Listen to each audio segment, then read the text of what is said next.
பாருங்கள் மக்களே, இது வந்து ஒரு மதவு. இதில் வழி தான் தண்ணி திறந்து விடுவாங்க. இதேமாதிரி எத்தனைண்ணா இருக்குது? 1 2 3 4 5 6 6 மதவு கிட்ட இருக்குது.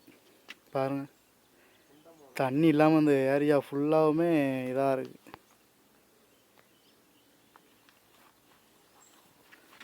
இது அங்கிட்டு இருக்க டேம். ராஜன் வேறு வரவோ,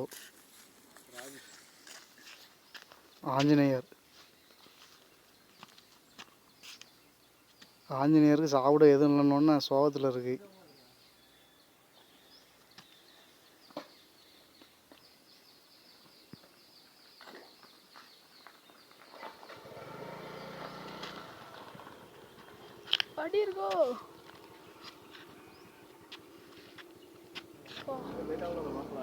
உட்காந்துருக்கு.